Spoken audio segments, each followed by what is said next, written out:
तो ग्राम सभा का परमिशन लिया या नहीं लिया, नंबर 1। और उसके अंदर ग्राम सभा का प्रावधान है तो हम ग्राम सभा कंडक्ट करवाएंगे उनसे परमिशन।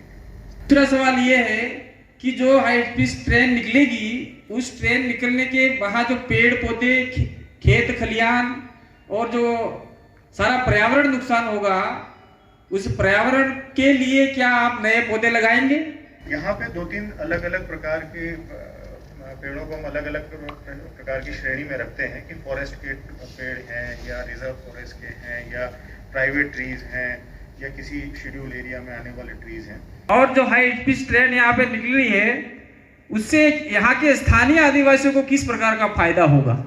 तीसरा आपका क्वेश्चन था रिगार्डिंग लोकल बेनिफिट, जो यहाँ के लोकल लोग हैं उनको इस परियोजना से क्या बेनिफिट होगा, क्या चीजें। तो तीसरा चौथा सवाल ये हो गया कि जो हाई स्पीड ट्रेन निकलेगी हाई स्पीड वाली, तो वो क्या ऊपर से जाएगी या धरातल से जाएगी, वो भी हम जानना चाह रहे हैं। मैं तो डूंगरपुर का ही हूँ, लेकिन सर्वे उधर हम भी करते हैं, सामाजिक कार्यकर्ता है।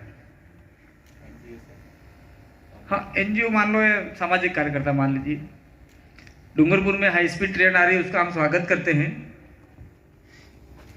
लेकिन भारतीय संविधान की 5वीं अनुसूची के अंतर्गत ये शेड्यूल एरिया है, और शेड्यूल एरिया के तहत जो ग्राम सभा है, उस ग्राम सभा से जमीन एक्वायर करने का परमिशन लिया क्या? अभी मैं आपको एक चीज नहीं, मेरे सवाल जो है, क्योंकि ये खुला मंच है, हमको पूछने का अधिकार है। इसका जवाब देंगे ना ये। तो ग्राम सभा का परमिशन लिया या नहीं लिया, नंबर 1। दूसरा, अगर परमिशन लिया है तो उसका कॉपी हम लोगों को उपलब्ध करवाई जाए, आज नहीं, काल नहीं, परसों, जब भी आप चाहो तब। दूसरा सवाल ये है कि जो हाई स्पीड ट्रेन निकलेगी, उस ट्रेन निकलने के वहां जो पेड़ पौधे, खेत खलियान और जो सारा पर्यावरण नुकसान होगा, उस पर्यावरण के लिए क्या आप नए पौधे लगाएंगे? जो भी कंपनी है वो क्या पौधे लगाएगी? और जो हाई स्पीड ट्रेन यहाँ पे निकल रही है, उससे यहाँ के स्थानीय आदिवासियों को किस प्रकार का फायदा होगा?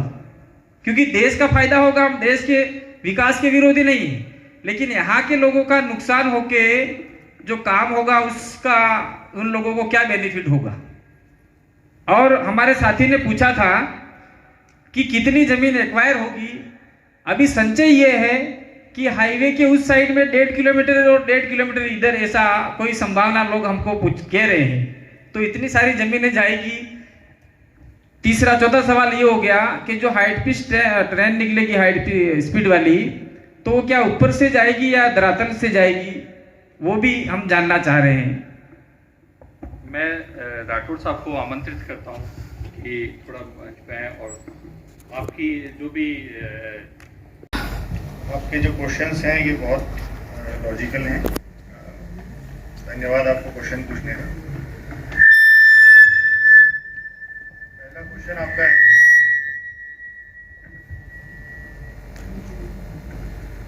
पहला क्वेश्चन आपका है ग्राम सभा से रिलेटेड। मैं आपको यहाँ बताना चाहूँगा कि अभी ये परियोजना है DPR स्टेज में। तो जब भी हम यहाँ पे भूमि अधिग्रहण करेंगे तो उसके पहले ग्राम सभा मतलब एक पूरी प्रोसेस है भूमि अधिग्रहण करने की, किस टाइप के नोटिफिकेशंस निकलेंगे, क्या क्या एक्टिविटीज़ हम फॉलो करेंगे एज पर जो RFCT LRR रूल है।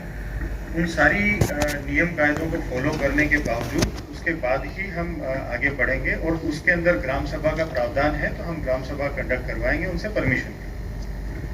दूसरा क्वेश्चन है आपका रिगार्डिंग ट्री प्लांटेशन, जो आपने बोला है कि पेड़ कटेंगे तो उनको कैसे हम लोग प्लांटेशन किया जाएगा या ना किया जाएगा। यहाँ पे 2-3 अलग अलग प्रकार के पेड़ों को हम अलग अलग प्रकार की श्रेणी में रखते हैं कि फॉरेस्ट के पेड़ हैं या रिजर्व फॉरेस्ट के हैं या प्राइवेट ट्रीज हैं या किसी शेड्यूल एरिया में आने वाले ट्रीज हैं।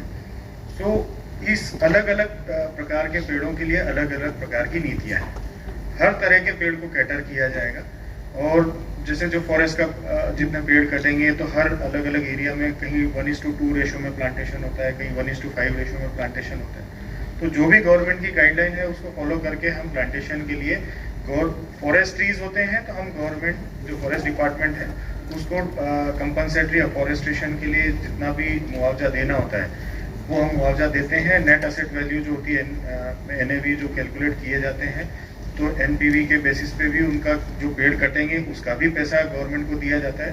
सो वी आर इन सोशल, मतलब हम इन्वायरमेंट से रिलेटेड जितने भी ये हैं उसके लिए हम लोग रिस्पॉन्सिबल हैं, एक रिस्पॉन्सिबल ऑर्गेनाइजेशन है।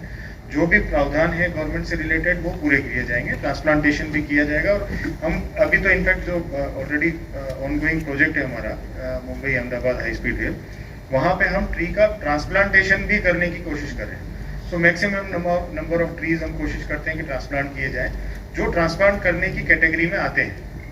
कुछ छोटे पेड़ होते हैं, कुछ बहुत ज़्यादा बड़े पेड़ होते हैं जिनका ट्रांसप्लांटेशन पॉसिबल नहीं होता है। बट जिन पेड़ों का ट्रांसप्लांटेशन पॉसिबल होगा हम कोशिश करेंगे कि उन पेड़ों को उठा के दूसरी जगह प्लांट किया जाए। और इसी टाइप से हम ऑलरेडी एक परियोजना जो भी चल रही है उसमें कर रहे हैं, तो यहाँ पे भी वो प्रोसेस फॉलो की जाएगी तो हम करेंगे।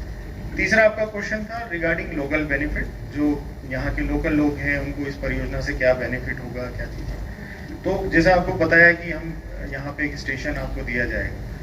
जैसे ही कोई स्टेशन आएगा आप लोगों के यहाँ इंडस्ट्रियल एक्टिविटीज़ बढ़ती है, मतलब आपके टूरिस्ट आना जाना चालू करते हैं।